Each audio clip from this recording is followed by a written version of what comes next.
ओंखाम खुरग्रा पार्टि ओमफ्राय मा गामिनि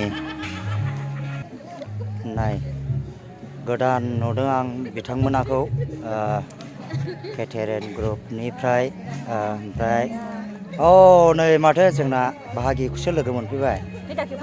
ओमफ्राय नोंसोर साबैसे दंमोनलाय? 32 जन।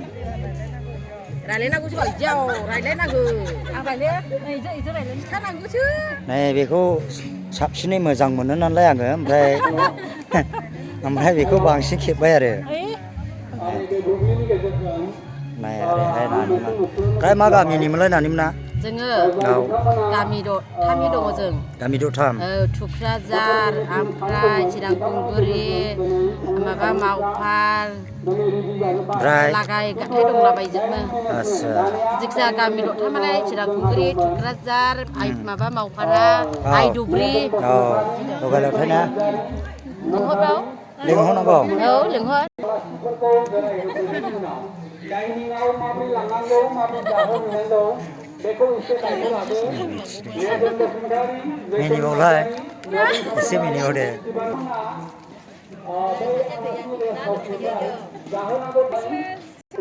डाइनिंफोरखौहाय नायदो नायदो बेवहाय जाहोथावथाव जादोंना जायाखै बेफोरखौ एसे नायबिजिरनानै बे आलासिनि जायगानिफ्राय हाथ'आ बेखौ नोंथांमोना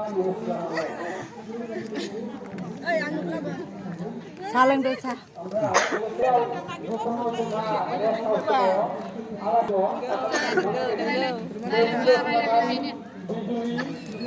बे गासिनबो ग्रुपनि गेजेराव नैबे नानिखौ साबसिन मोनबाय आं।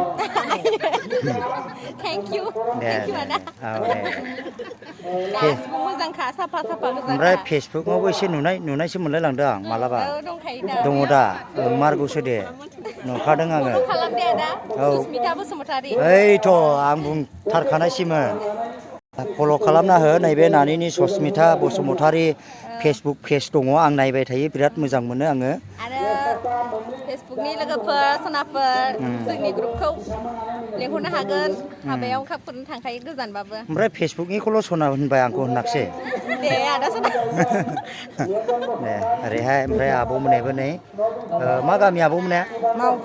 मावफार ओंखारनाया नामा सोदोमस्रि ओंखाम खुरग्रा ग्रुप सोदोमस्रि ओमफ्राय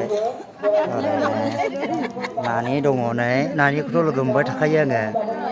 लोगो मोना लोगो मोनो माथो ओमफ्राय साया गोथाव दा ओमफ्राय ओरैहाय नै ओमफ्राय नानि मोननियालाय मा गामि? एक नं थुक्राझार ने? आच्छा दे आरो फैसा गोबां लाखादोंदां नानिया